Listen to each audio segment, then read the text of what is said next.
Hello, it's Nat, and I am trying something new today. I will be attempting reviews, and we'll be starting with this Key65, which is an aluminum 65% keyboard.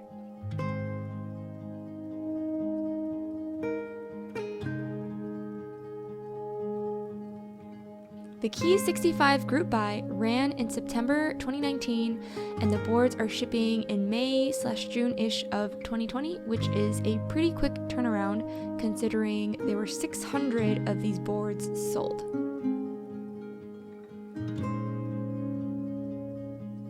This packaging is pretty standard, a custom cardboard box with foam and all of the components inside.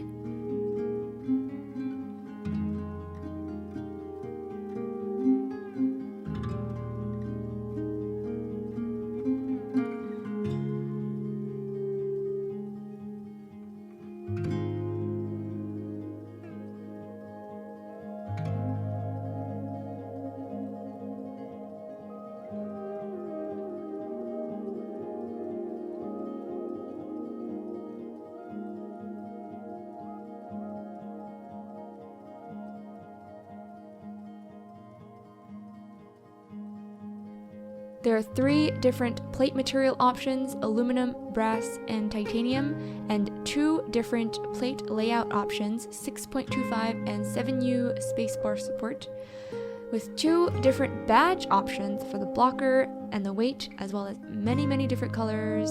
You can check out their group buy page for more information, but apparently it came out to about 4 million different combinations, which is pretty wild.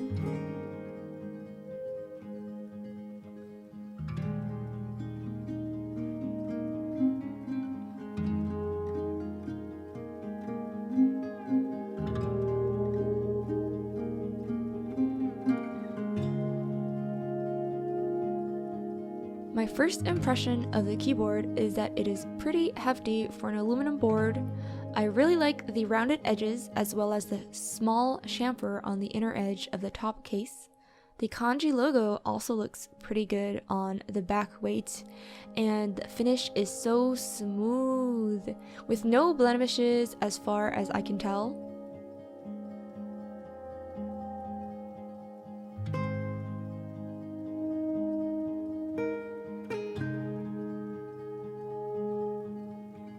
This board will be built with 55-gram Tangies lubed with 205G0 and the titanium plate with the 6.25U spacebar support.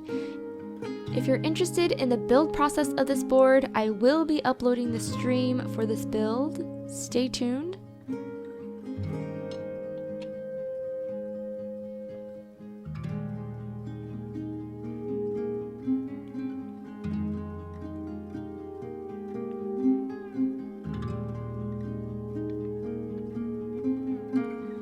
The material used for the gasket is more stiff than pour-on strips, which is the most popular material used in other gasket builds that I've done. Overall, this board is extremely solid and an absolute delight to type on. The Tangies are very smooth and so buttery, and the titanium plate is stiff and thocky, but the gasket does soften out some of that stiff bottom-out feeling.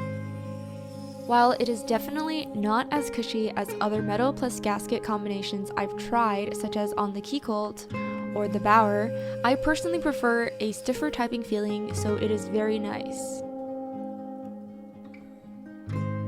The only gripe I have about this keyboard is that it feels so premium, yet the USB hole in the back is a square cutout. I feel like the overall nice factor would increase by at least 10 points if it had a perfectly aligned USB-C hole. Not a big deal, but a very much nice to have. I've heard some others who have had issues with the reset buttons hitting the bottom of the case, which did not occur with my build, but that is pretty annoying when you're paying several hundreds for a product and run into such a simple spacing issue, so that is also something to look out for. Overall, this is a very solid board, with the kit being only $295 during group buy, about $350 including shipping, although I hear they are going for about $700 aftermarket already. It does have a nice sound and typing experience, and very, very, very customizable, which I think is pretty amazing. You can pick from many, many different color options and choose where to place the gaskets for a fully customized typing feeling.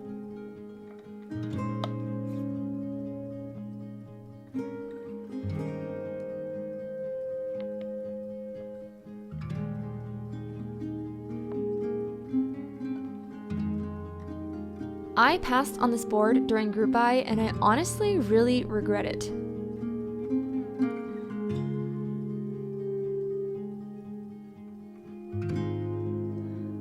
Okay, I think that's everything I have to say about this Key65. I know it's not extremely detailed, so if there's anything that you're curious about, please let me know so that I can keep that in mind for future reviews.